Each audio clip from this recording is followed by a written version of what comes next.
Hey, what's up, guys? It's Carroll from MyMMAnews.com and Carroll's Corner MMA podcast. Today we have Tiffany on, Tiffany on. And Tiffany is a life coach. Tiffany's been on the podcast before, and she's got in depth about traveling and being a part of the Muay Thai culture over in Thailand, and just being able to travel the world and share her experiences, as well as being an entrepreneur, life coach as well. And tonight, Tiffany's going to dive a little deeper into that for us. Tiffany, how are you? I'm great. Thanks so much for having me, Kyle. I'm excited to be here. It's always a pleasure to have you and chat with you. First, could you tell me what productivity and what does productivity really mean? This is such a good question. So what I find is that a lot of people say they want to be more productive, or they say, I've had a productive day with a huge smile on their face. So a lot of people tend to use this word without even knowing what it is or what it really means or setting a definition for it. So when I talk about productivity coaching, it's about two things. One, it's about working on that ratio for how many hours you're working versus how much money you're earning, so you can free up time for things that matter to you.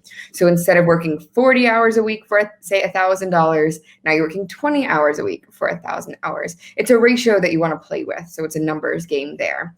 On the other hand, productivity is something that's very holistic that I work with. Productivity is about optimizing your energy, your focus, your ability to pay attention, and most importantly, your time as well. So I go through all of those things in productivity coaching. Awesome. And now I see that I saw on your Instagram you had, I believe, you were live on Instagram today. Tell us what you were doing live on Instagram today.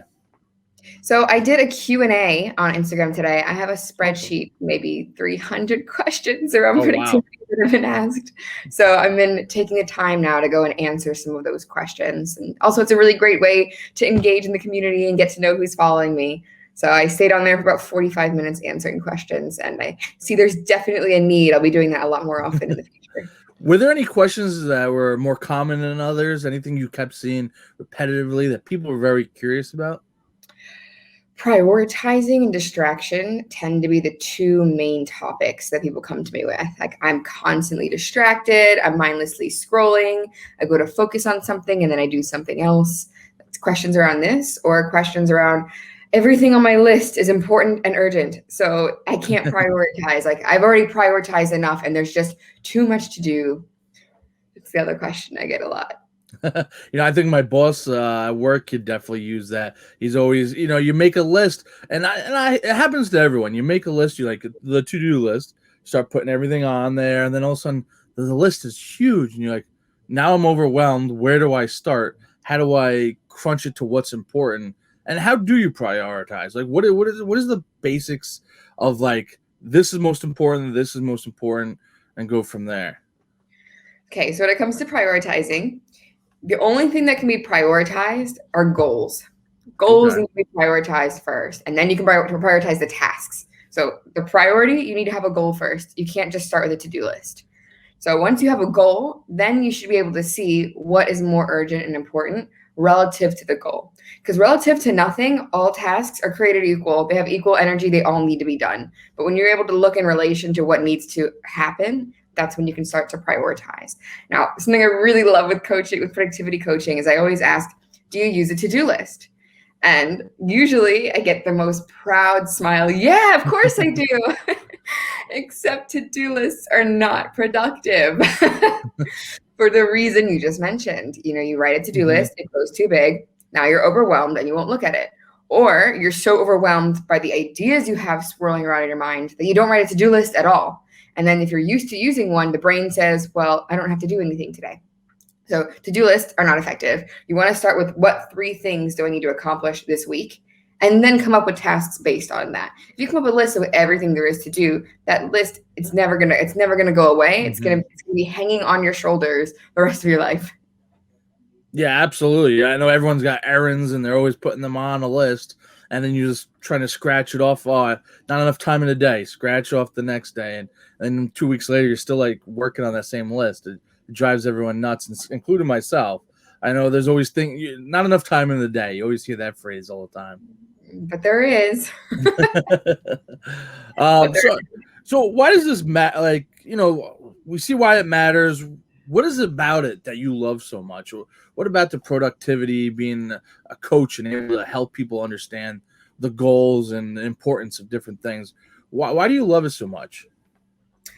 So it goes back to my story about having ADHD. I was diagnosed with ADHD as a teenager. I was told I'm not allowed to be medicated. And so I decided not to learn anything about ADHD. And all these years, I just thought I had these little personality quirks. And I thought, it just means I have to work a little bit harder than other people to focus. That's just kind of that was the story I told myself. Until a few months ago, I really learned what ADHD is. And safe to say, my jaw dropped. I was like, wait, it's not just me. These aren't my personality quirks. Like, this is a thing. Yeah, that's when things started to change. But I went back looking at my story and trying to understand why I became so nearly obsessive over productivity and reading all the books and the literature and the studies and the biohacking and all of it. And it comes down to I had a really hard time with time management and being able to focus on one thing and having even understanding the concept of time and measuring it. It seemed impossible. I was experiencing time blindness, but it turns out that was an ADHD thing. So it's because of that story that I was able to, gain those skills and learn that knowledge that I can now help other people with. And something else I love about productivity is there's something different standing in the way of someone becoming productive every time. There's not one common thread between all my clients. It's not one single process, that they all go through. There are patterns that I've identified that everyone will gain value from. But a lot of times when I work one-on-one with clients, it's something deeper. Maybe it could be something that happened in the past. Maybe it could be a fear of judgment. Maybe it could be imposter syndrome. Maybe it could be a fear of public speaking. Maybe it could be a fear of being fired. Like, there's so many things happening on a deeper level with productivity. And I love getting to know people at that deeper level and be able to relieve whatever that old story or thought was that's just been ruminating in their mind for possibly decades. It's kind of like that, that fear of, I don't want to do it because I'm afraid of this failure or this happening. And then you slowly, I'll do it later. And then is that what it's kind of the fear in there that sneaks in and kind of disrupts everyone's ability to accomplish the goal? Definitely. It's so many things. It could be a fear of failure. It could be a fear of success. It could be a fear of the unknown. I don't know what's going to happen, so I can't do it. Could be someone telling them, in childhood that you're never going to be successful. And that just sits there for years and years and years. There's so many things it could be. And it's amazing as a coach being able to get to know people on these deeper levels, have those conversations and remove those blocks, because that's when productivity starts to flow. That's beyond what time management will do for any one person. Now, you mentioned you're taking one-on-one clients, you're full-time with one-on-one, as well as you're putting together a group of coaches. Tell us first about the one-on-one, and is there a certain type of person or a certain type of career path that you see more often than others as your clients? So what I love about productivity is something for everyone. Is there a common thread? I would say the common thread is people have, like, my clients typically have an entrepreneurial mindset, which is really important to me. So in my marketing, I always say I'm looking for entrepreneurs, but who I actually work with, I'm working with a robotic surgeon right now. I'm working with real estate agents right now. I'm working with network marketers right now. There's quite an array of different people that I'm working with. So it could be from any walk of life. Common thread, they want more out of life. They have an entrepreneurial mindset and they know there's more to life than what they're getting. And they know there's a way to get it. They try to get there on their own, but they're getting stuck somewhere and they're ready to take the fast track. They're like, look, I tried this on my own. And I know for a fact when I work with you, I can get there within 3 months. So let's just do this. It's like taking the shortcut. I guess without because I know this is your profession, you don't want to give things like everything up for free. So, what's the saying? Make sure you get paid for what you're good at. Like, is there anything like, how does someone know they need, I guess, a life coach? What is something where, I'm getting some tasks done, but not all of them. I feel like I'm being productive. But where's that point where you hit the fork in the road? Do I, continue doing what I'm doing, or do I get the assistance of a life coach and get things on track and be able to tackle everything I'm supposed to? So the challenge with this question is there's a lot of different type of coaches out there. So life coach is someone you'd go to There's so many different reasons. So a life coach in particular, there's relationship coaches, there's family coaches, like there's dating coaches, there's life purpose coaches if you don't know what your life purpose is. There's transition coaches if you're going through, I don't know, a divorce or a breakup. There's all different types of coaches. So it would depend on your situation that you would need one. If you feel a calling that you would like help with something, or you can't get through something on your own, that's when you would want to go for a coach. For my coaching in particular, I have a different style of coaching. I kind of mix NLP along with biohacking, along with time management, drawing from my management experience in corporate. So for me, I typically work with someone who has their own business. They have a goal that they've tried to reach on their own, a big goal that's scary to them in some way. They know that if they had nothing standing in their way, if they had no obstacles, no mental blocks, they could get there within 6 months. But they might have been trying this goal for a year or so, and they haven't been able to move the needle yet. So either they're working all day and night trying to hit this goal, but feel like they're treading water and not getting much done, or they know everything they have to do, but they're stuck in starting. So if anyone's in either of those two positions, that's when they would want to give me a call and take advantage of the free strategy call. What are some of the challenges on your side of the table with helping a client? Challenges helping clients. I don't think I have challenges helping clients. I guess another way to phrase it would be like, is there anything that may hold someone back from reaching their goals? That 6-month goal you're talking about, you could get them there in 6 months. Is there anything that stops maybe them or maybe you from maybe helping them reach that potential? Oh, yeah, definitely. Coaching is like a 50-50 thing. I co-create results. I don't create results. You can't pay me and get the results. I co-create them, and it takes that 100% from the other person. So if someone doesn't show up to a call, I mean, obviously the results aren't going to get there as soon. If you set up a call, forget about it, or you take a call from, I don't know, if you're at the gym and you take the call there, it's probably not going to be very effective. If we agree to have homework, like get these few things done before the next call, and you don't do the homework, you're not going to see results either. So it definitely has to be a commitment. But I work really hard to make sure I select my clients, and I really make sure that there's a big goal. There's a reason why they want to do it. If you have a big enough why, usually those things won't become a challenge. Awesome. And now I also saw, like I mentioned before, you're putting together a group of women coaches together, and you guys had like, I don't know if it was a conference or just meetings, but I guess you want to explain that a little bit. I saw it on your Instagram, and you guys were kind of some photos and stuff afterwards as well. So on this island, I've actually been hosting a lot of different groups. I started, there weren't many. I was told this island doesn't have a business community, which is a challenge for me because I like being in communities of businesses, business owners. We think the same. So I decided to create one. So first I started a women's accountability group that was supposed to be 4 people, 25 showed up, like 35 the next one. The men are saying, what about us? So I started a co-ed one, and then I ended up calling it Island Entrepreneurs of Copenhagen. Okay. So that group has grown up to about 50 to 75 entrepreneurs now that come about every other week and just hang out. We have a mastermind. We introduce each other. We do general networking afterwards. From that has broken off a smaller women's accountability group, coaches in Copenhagen. So what I started was the lady coaches of Copenhagen. Turns out there's a ton of us. I didn't know, but there's probably 20 coaches that are female on this little island. So we all got together for lunch, just got to know each other, nothing serious. From there, a good friend of mine, Kurt, is putting together a Coaches of Copenhagen circle. So that'll be another big break-off group. Another break-off group is the e-commerce and drop shipping group.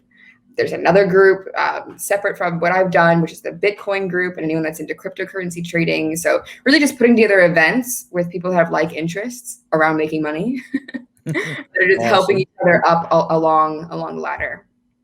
I guess what is something you learned from the groups that you've been a part of and helping put together?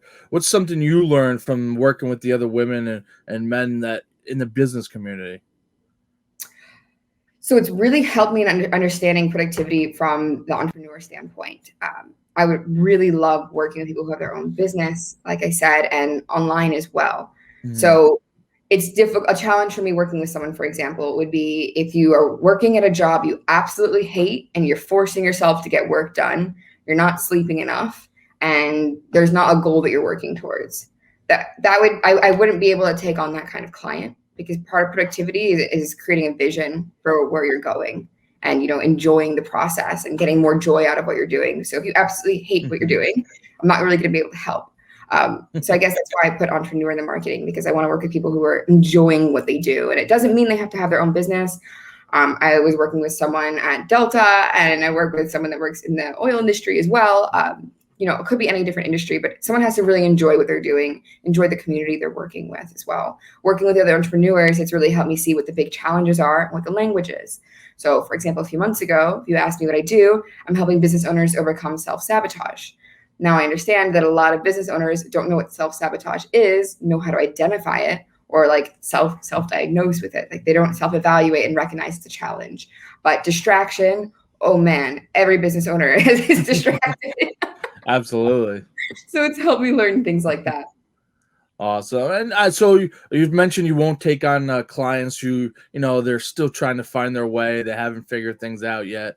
How do, I guess, people who do want to be entrepreneurs, but kind of stuck in that rut where they're trying to figure out what it is that their niches, and what would be your advice to someone who's like stuck in the rut trying to figure things out, but has that entrepreneur mindset? So there's different kinds of coaches. If you already have a business idea and you're not sure what you're going to do with it, there's what's called clarity coaches. You can have a business clarity coach. So they'll help you really narrow down different kind of business models you want to work with, go with your ideal client with you. There's coaches for that. There's also, if you have no idea what you want to do, but just know you want to do something, you have life purpose coaches as well. That's very specific. Now, ideally, a life coach will be able to cover all of those things, but usually if you can choose to work with a life coach or choose with someone that specifically works with whatever your challenge is, it's usually better to find someone who's done that. Awesome. And like you mentioned, you're living on a new island. You've been bouncing around Thailand and that area. Tell us, I guess, what it's like to be able to work remote as well and work with these clients, because I know you have to work from different time zones. You're probably all over the place. How do you work with someone who's working during sleeping at night when you're up, and vice versa? Actually, very easily. All my clients are in the States, and I'm here 12 hours ahead. So I usually take calls with clients for what would be 6 p.m. to 11 p.m. their time, or from 6 a.m. to 10 p.m. their time. Did I say that right? 6 to 10 a.m. for them. Awesome. So it's not really that complicated. You kind of have a system that works pretty well for you then. It's perfect. I just take calls mornings and nights, and mornings and nights for me are also mornings and nights for all the US time zones. So it makes things very, very easy. And it's great to work remotely that way, because I don't feel like I work most days. I'm on calls in the morning. So say I work, 6 or 7 in the morning to 10 or 11 in the morning. I have the day to either, work on my website or do anything online, create some content, or I could just go to the beach before I go back to work again at night and then have the calls.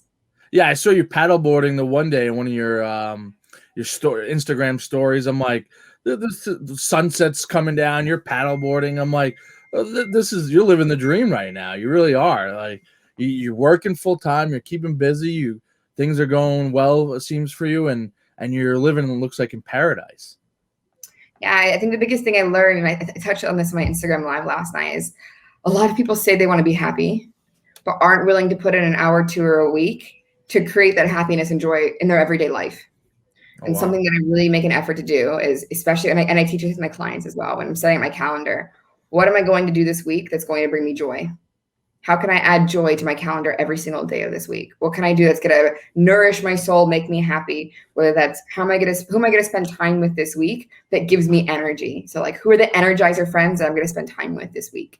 How am I going to relax this week? Do I need to get a massage? Do I need to go to a meditation? Am I going to do yoga? What am I going to do for fun? Am I going to go paddleboarding or kayaking or hiking or anything else? I really make it a point to add those things into my calendar every week so that I live in this joy. Yeah, absolutely. That sounds pretty badass. I guess what are the challenges of being a coach, as well as the advantages of being a coach? Now, like you kind of mentioned, the time schedule and stuff, but you're not working a traditional 9 to 5 job, but you're hustling, you're an entrepreneur. What are the biggest challenges for you? So the challenge of being a coach is energy management, which energy management is important for any entrepreneur, but specifically when you're a coach, your energy level needs to be up here for your clients. No matter what you're experiencing in life, when you get on that call, it is 100% about your client and everything else has to fade away. You have to have that energy and that composure to hold space for that person and go deep into whatever they're experiencing in life. You enter their model of the world. And this can be challenging because you don't have space to have tired days or not feel like doing something. And if something happened in your personal life, you don't like that does not enter a workplace. There's no space for it. Whereas maybe in an office job, you'd be able to talk to your coworkers about it. It's not like that at all.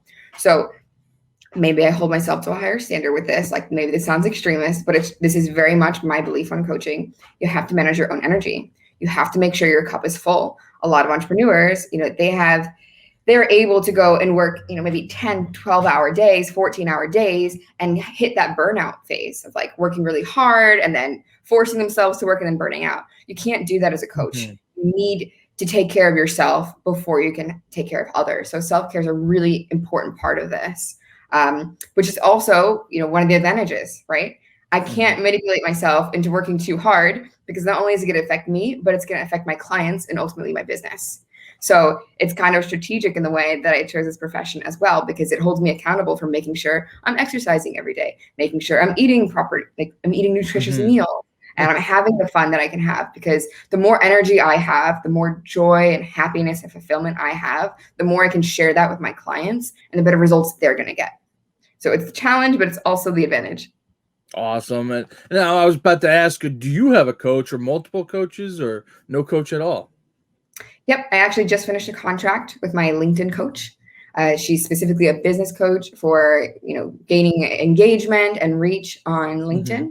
And I'm also working with another coach right now who is a life coach, but she's incredible. She's trained in strategic interventions, Tony Robbins coaching program she went through, NLP coaching, yes, apply. Like she's done all the certifications, and she has such a powerful toolbox as a life coach. I'm working with her right now, and I have my eyes on a business coach possibly in the future as well. That's awesome. And, how would someone say, like, you know what, I've helped people with this. I might have helped people with that. I'm going to try becoming a life coach or productivity coach or a coach in a specific area. Do you feel you have to be an expert in that specific area, or is it something you're continually learning at and you believe you have a great deal of knowledge, but you can share with as well as while you're growing and learning? So long as you're very specific on who you want to help and what result you're going to get, and you have the information and the knowledge to, facilitate that kind of change, you could be a great coach. That being said, if you are a great coach and if you really have coaching as a passion and it's in your heart, you're going to do what it takes to invest in yourself and invest in tools that's going to serve your client even better. And that would be through different kinds of coaching training. You can't just say, oh, I've helped a lot of people with this, so I'm going to be a coach. That's probably not a great idea, because there's actually a structure. Coaching training doesn't teach you what to think. It just teaches you how to organize your thoughts and create change for people and facilitate change that's lasting for people. So if you have a calling to be a coach, absolutely go for it. Recognize it is not a get-rich-quick scheme. It takes a lot of investment. And it is a lifelong journey of personal development. You're always going to be, learning more, taking on new skills, taking on new skill sets, taking on new trainings. It's definitely going to be a lifelong thing.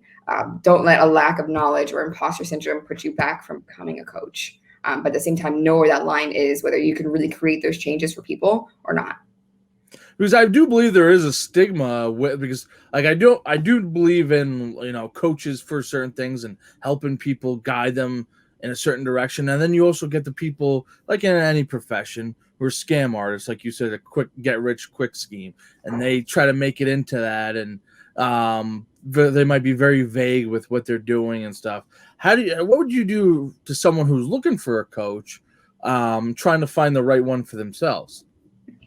So most coaches will offer a free session in the beginning. It's not because they're dying for clients. It's because you want to, as a coach, you really want to choose specifically who you're working with. You want to understand their character traits, their personality, their energy, to make sure you can actually help that person.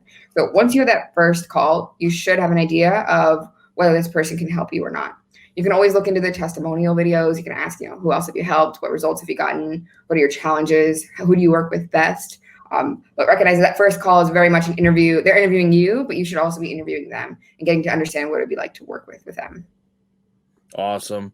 Is there anything else you think that people should know? Anything we should know about you that we don't know already, or that you would like to share? Anything like that? Yes. So you mentioned briefly about having a business idea. Another part of my business that I don't advertise because I'm overwhelmed right now with responses. I am a business coach as well for entrepreneurs that are starting out. So ideally service-based. You have a service that you want to take online. I help people get online, get clients, and transition away from their full-time job as well. I'm mainly focused on productivity because generally those people also have a challenge with productivity. But I do have another level of coaching where it is business coaching as well. Awesome. And I assume for that, like, you help with like the business plan, the business model, kind of structuring the business itself. Is that kind of like the direction when you say that? So I'll do business modeling. I'll do strategic funnel building. So more like the wire framework for funnel building. I'll also do full marketing strategies, inbound strategy, outbound strategy, and sales training. Awesome. All right, cool. And yeah, I guess, is there anything like there's so much because I'm still like very new to understanding the coaching aspect of things, and I feel like there's just just because my limited knowledge of it, there's limited questions. So I'm curious if there's anything else. Like you said, you're also a business coach. Anything else we should know? So with coaching, it's really good to have lines. Like I said, the language defines your reality. So understanding like there's mentorship, there's coaching, and then there's therapy. And those three things are very different. So understanding your needs as well, if you're looking for guidance in any sort of area, it's good to understand and distinguish the differences between those three things before you have a call in any direction. So a mentor is someone that'll have a conversation with you, guiding you based on what they've already done. So a mentor is someone you build a personal relationship with. You get to know them, you get to know their story, they get to know you, and they help you along the path that they've already been. Typically, this isn't paid. Typically, this is just, I'm going to help you because I see myself in you and I want you to be better. That would be a mentorship. Coaching has nothing to do with who the person is, what they have accomplished for the most part. The coach usually prides themselves on the results they've gotten for their clients. So a coach generally has done specific training, whether that's NLP or ICF training. And the conversation, you don't really get to know that person much unless you're asking. It's usually, I'm talking, for example, if this was a coach-client relationship, you would tell me something about your life. I would ask you a question relevant. I would ask you what it relates to. I'd ask you, questions relevant to your values, to your vision, to your goals. But the whole conversation will revolve around you, rather than you telling me something about your day and me saying, "Oh, me too, and this is what happened here." Like a typical conversation where you're both telling, personal stories. A coaching conversation is 100% reliable on that client. It's just about them, unless they're asking questions. A coach will share personal things so long as it opens a door for more vulnerability or relationship building that way, but it's not the main focus of the conversation. And the difference with therapy there is therapy is generally a longer form sort of treatment that goes into mental health. So mental health meaning any sort of severe depression, anxiety, multiple personality disorder, PTSD, like these are the topics that generally therapy will cover. And that's something that generally wouldn't cover. Awesome. That's a great explanation because, like, it's easy to see how people would mesh the three into one and think it's all very similar and whatnot. Awesome. Yeah, it's very cool. Yeah. So, Tiffany, I appreciate you coming on and chatting with us. Tell how people could find you on social media, how they could, I don't know if you have a YouTube channel, but how they could reach out and get a hold of you. So the best way to find me is all my social media links are the same. It's at Coach Tiffany Taylor. So on Instagram at Coach Tiffany Taylor, LinkedIn, Coach Tiffany Taylor, Facebook, Coach Tiffany Taylor, and my website is also at Coach Tiffany Taylor and has all those links inside. Awesome. Well, Tiffany Taylor, I appreciate you coming on and discussing this with us because this is definitely an interesting topic. And especially with nowadays, I feel like there's probably more entrepreneurs now than probably any time ever in history, right? Probably close to that. Well, I think it depends on how you define it. All right, definitely, yeah, definitely makes sense. Yeah. Awesome. Well, Tiffany, I appreciate you coming on, and looking forward to seeing what things you continue to grow and build and bring to us. Thank you so much. Thank you for having me. Thank you.